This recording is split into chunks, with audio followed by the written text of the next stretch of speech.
Ukraine, Gaza और Syria के बाद क्या अगला नंबर अफगानिस्तान और Pakistan? Tensions erupted along the Pakistan-Afghanistan border as Afghan Taliban forces opened fire from Khost province into Pakistan's Kurram district. 25 दिसंबर को पाकिस्तान अफगानिस्तान के अंदर घुसकर एयर स्ट्राइक करता है, जिसमें 27 औरतें और बच्चों के साथ साथ 46 लोगों की जान चली जाती है। अफगानिस्तान तालिबान के स्पोक्समैन कहते हैं पाकिस्तान को यह समझना चाहिए कि इस तरह के मनमाने कदम किसी भी प्रॉब्लम का सोल्यूशन नहीं है और आखिरकार अफगानिस्तान भी पाकिस्तान पर जवाबी हमला कर ही देता है। बट सवाल ये है आखिर पाकिस्तान ने ऐसा किया क्यों? क्या तालिबान और पाकिस्तान के बीच सब कुछ ठीक ठाक नहीं चल रहा या फिर कोई और वजह है? आइए जानते हैं आज की इस वीडियो में।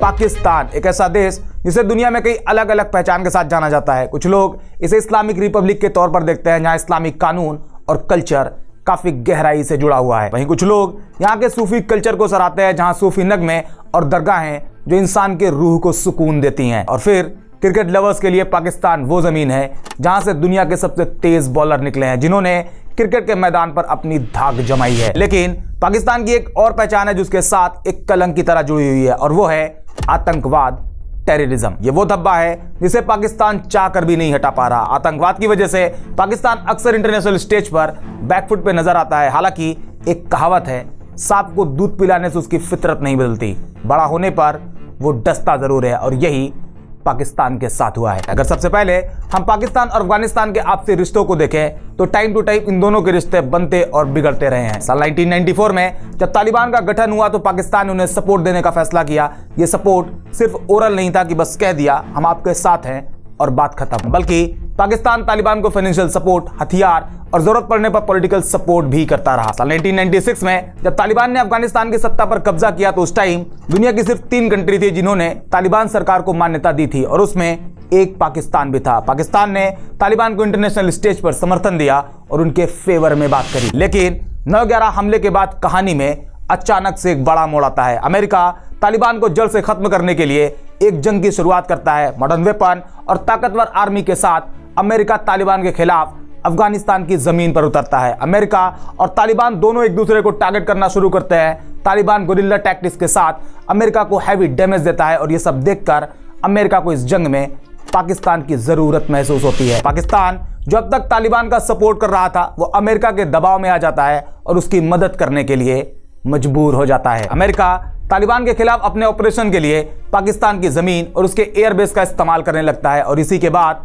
पाकिस्तान और तालिबान के रिश्ते खराब होने शुरू होते हैं। तालिबान जो अब तक पाकिस्तान को अपना सपोर्टर मानता रहा वो अब उसे एक गद्दार की तरह देखने लगता है। लेकिन पाकिस्तान और तालिबान के बीच के रिश्ते पूरी तरह से दुश्मनी में नहीं बदलते। हालांकि पाकिस्तान एक कॉम्प्लेक्स सिचुएशन में फंस चुका था। एक तरफ उसे अमेरिका के साथ अपनी दोस्ती भी निभानी थी, तो दूसरी तरफ उसे तालिबान के साथ पूरी तरह से दुश्मनी भी नहीं बढ़ानी थी, और वो दोनों साइड को बड़ी समझदारी से हैंडल करता है, जो आगे चलकर पाकिस्तान के फेवर में आ जाता है। अमेरिका और तालिबान के बीच एक लंबी लड़ाई के बाद तालिबान ने अमेरिका को अफगानिस्तान से बाहर निकलने के लिए मजबूर कर दिया। साल 2021 में जब अमेरिकन आर्मी अफगानिस्तान से वापसी करती है तो तालिबान एक बार फिर तेजी से अफगानिस्तान की सत्ता पर कब्जा कर लेता है। पाकिस्तान और तालिबान के बीच एक नए रिश्तों की शुरुआत होती है। हालांकि इस बार इनका आपसी रिलेशन पहले के जैसा स्ट्रांग नहीं होता। तालिबान जहां एक तरफ पाकिस्तान का अमेरिका का साथ देना भूल नहीं पाता, तो वहीं पाकिस्तान इस बार तालिबान सरकार को मान्यता नहीं देता। हालांकि इन दोनों के बीच डिप्लोमेटिक रिलेशन स्टैब्लिश कर लिए जाते हैं। 1990 डिकेड में तालिबान और पाकिस्तान के बीच के रिश्ते बहुत मजबूत हुआ करते थे। पाकिस्तान ने तालिबान को पैसा, हथियार और पॉलिटिकल सपोर्ट दिया था। तालिबान के सत्ता में आने के बाद पाकिस्तान ने उन्हें इंटरनेशनल स्टेज पर भी सपोर्ट दिया और उनके फेवर में बात करी। लेकिन तालिबान की नई सरकार आने के बाद पाकिस्तान और तालिबान के रिश्तों में बदलाव आ जाता है। अब दोनों कई पॉइंट्स पर एक दूसरे से सहमत नहीं होते। इनमें से एक मेजर पॉइंट होता है टीटीपी, तहरीके तालिबान पाकिस्तान, और यही टीटीपी आज पाकिस्तान और तालिबान के बीच तनाव का मेन रीजन बना हुआ है। अब ये टीटीपी क्या है? पाकिस्तान के खैबर पख्तून प्रोविंस में पहाड़ों के बीच एक जगह है वजीरिस्तान, और इसी जगह पर एक बच्चे का जन्म होता है जिसका नाम था बैतुल्ला महसूद। पाकिस्तान में एक ट्राइब रहती है जिसका नाम है महसूद, और बैतुल्ला महसूद इसी ट्राइब में पैदा होते हैं। यही वजह है कि उनके नाम के साथ महसूद जुड़ा हुआ है। जवानी में बैतुल्ला महसूद के दिलो दिमाग में पाकिस्तान सरकार को लेकर कुछ गलतफहमियां पैदा हो जाती हैं। उनका मानना था कि पाकिस्तान में मुस्लिम अक्सरियत होने के बावजूद इस्लामिक कानून लागू नहीं हो रहे। महसूद को लगता था कि पाकिस्तान की सरकार इस्लामिक प्रिंसिपल्स के खिलाफ काम कर रही है और इस्लामिक एथिक्स को फॉलो नहीं किया जा रहा। और अपनी इसी सोच के साथ साल 2007 में बैतुल्ला महसूद ने तहरीके तालिबान पाकिस्तान टीटीपी नाम का एक ग्रुप बनाया। टीटीपी का मकसद पाकिस्तान में इस्लामिक रूल एस्टेब्लिश करना और शरिया कानून लागू करना था। महसूद का मानना था कि पाकिस्तान की सरकार को हटाकर देश को एक इस्लामिक अमीरात में बदलना चाहिए। यहाँ यह समझना इंपॉर्टेंट है कि तालिबान और तहरीके तालिबान पाकिस्तान टीटीपी दो अलग अलग ग्रुप है। तालिबान बेसिकली अफगानिस्तान में एक्टिव है, जबकि टीटीपी पाकिस्तान के अंदर ऑपरेशन चलाता है। टीटीपी तालिबान की कोई ब्रांच नहीं है और दोनों के बीच कोई फॉर्मल रिलेशन भी नहीं है, इसलिए नाम को लेकर कंफ्यूज नहीं होना है। बैतुल्ला महसूद ने टीटीपी को इस्टेब्लिश करने के लिए पाकिस्तान के कई अलग अलग ग्रुप का सपोर्ट लिया, जिसमें कुछ मेन ग्रुप जैसे लश्कर झांगवी जिसे मलिक इशाक लीड किया करते थे, हिजबुल मुजाहिदीन जिसे सैयद सलाहुद्दीन लीड कर रहे थे, जैसे मोहम्मद इसकी लीडरशिप मसूद अजहर के हाथ में थी, हरकतुल मुजाहिदीन इसके मेन लीडर फजलुर रहमान खलील हुआ करते थे। बैतुल्ला महसूद ने एक प्लान तैयार किया और इन सभी को समझा दिया कि देखो हमारी सोच एक है, दुश्मन एक है, यानी पाकिस्तान की ऑफिशियल गवर्नमेंट, तो क्यों ना हम सब एक हो जाएं। सबसे इंपॉर्टेंट पॉइंट, बैतुल्ला महसूद ने पाकिस्तान की सरकार को एक कॉमन एनिमी की तरह दिखा दिया और इस्लामिक रूल एस्टेब्लिश करने के अपने सपने के साथ इन सभी को जोड़ लिया और इस तरह टीटीपी पाकिस्तान के अंदर एक डेडली ग्रुप बनकर तैयार हो गया। साल 2007 से 2008 तक तहरीके तालिबान पाकिस्तान टीटीपी ने पाकिस्तान के अंदर हमलों की एक लहर चला दी। Suicide attack, IED blast, targeted killing और भी कई तरह के हमलों में टीटीपी ने सैकड़ों लोगों की जान ले ली। ये हमले पाकिस्तान के अंदर उनकी खुद की सिक्योरिटी के लिए बड़ा चैलेंज बन गया और सरकार को इसके खिलाफ कड़े कदम उठाने पर मजबूर कर दिया। इस दौरान तालिबान और तहरीके तालिबान पाकिस्तान टीटीपी के बीच कोई ऑफिशियल बातचीत नहीं हुई थी। फरवरी 2008 में बैतुल्ला महसूद ने एक अनाउंसमेंट किया कि वो पाकिस्तान गवर्नमेंट के साथ सीज फायर एग्रीमेंट पर सहमत हो गया, जबकि पाकिस्तान गवर्नमेंट की तरफ से ऑफिशियली ऐसा कुछ भी नहीं कहा गया। पाकिस्तानी आर्मी अभी भी टीटीपी के खिलाफ अपने ऑपरेशन चला रही थी। बाद में न्यूयॉर्क टाइम ने बताया कि पाकिस्तान गवर्नमेंट के कुछ गुमनाम ऑफिशियल्स ने इस डील को कंफर्म किया है। हालांकि 25 अगस्त 2008 पाकिस्तान सरकार, जो कि टीटीपी के हमलों से परेशान हो चुकी थी, वो टीटीपी के खिलाफ एक बड़ा फैसला लेती है। सरकार टीटीपी को पूरी तरह से बैन कर देती है और उसे मीडिया के सामने जाने से भी रोक देती है। टीटीपी के बैंक अकाउंट्स, उनके एसेट्स को जब्त कर लिया जाता है। साथ ही पाकिस्तान सरकार ने टीटीपी के नेताओं पर इनाम रखने की भी अनाउंसमेंट कर दी। इस तरह पाकिस्तान गवर्नमेंट और तहरीके तालिबान पाकिस्तान के बीच कॉन्फ्लिक्ट बढ़ते ही जा रहे थे। अब फाइनली वो टाइम आता है जो आज अफगानिस्तान पर पाकिस्तान की तरफ से की गई एयर स्ट्राइक की वजह बनता है। दिसंबर 2008 और जनवरी 2009 के शुरुआती दिनों में अफगानिस्तान तालिबान के मुल्ला अब्दुल्ला जाकिर की लीडरशिप में टीटीपी के टॉप लीडर से मिलने और उनके आपसी मतभेद को खत्म करने को लेकर बातचीत करने के लिए एक डेलीगेशन भेजते हैं और अफगानिस्तान में अमेरिकन आर्मी के खिलाफ लड़ने के लिए उनका साथ मांगते हैं। टीटीपी मुल्ला उमर के इस ऑफर को मान लेती है। फरवरी 2009 में बैतुल्ला महसूद, हाफिज गुल बहादुर और मौलवी नजीर, ये तीनों लोग शूरा इत्तेहादुल मुजाहिदीन SIM बनाते हैं और अमेरिकन आर्मी के खिलाफ तालिबान के फेवर में अपने आपसी मतभेद को भुलाकर उनका साथ देने की बात कहते हैं। मतलब जहां एक तरफ पहले पाकिस्तान तालिबान का अच्छा सपोर्टर हुआ करता था, जो कि अमेरिका के अफगानिस्तान आने के बाद धीरे धीरे उससे दूर होता चला गया, तो वहीं दूसरी तरफ पाकिस्तान के अंदर पाकिस्तान की ऑफिशियल गवर्नमेंट का सबसे बड़ा एनिमी टीटीपी तालिबान के करीब पहुंच गया। लेकिन कहानी यही खत्म नहीं हुई, जैसा कि हमेशा से चला आ रहा, जिसमें लोग एक इंसान के कई बार मरने की खुशियां मना चुके हैं, लेकिन बाद में मालूम चलता है कि वो तो जिंदा है। खुद इंडिया में हमारे नंबर 1 और सर्वश्रेष्ठ न्यूज चैनल अक्सर दाऊद इब्राहिम के मरने की न्यूज चला देते हैं, कभी हार्ट अटैक से मार देते हैं तो कभी जहर से, लेकिन बाद में पता चलता है कि वो जिंदा है। इसी तरह बैतुल्ला महसूद की मौत की खबर तेजी से फैल जाती है। 30 सितंबर 2008 को बताया जाता है कि 34 साल की उम्र में बैतुल्ला महसूद की किडनी फेल हो गई और उसकी मौत हो गई, लेकिन बाद में पता चला कि खबर झूठी है।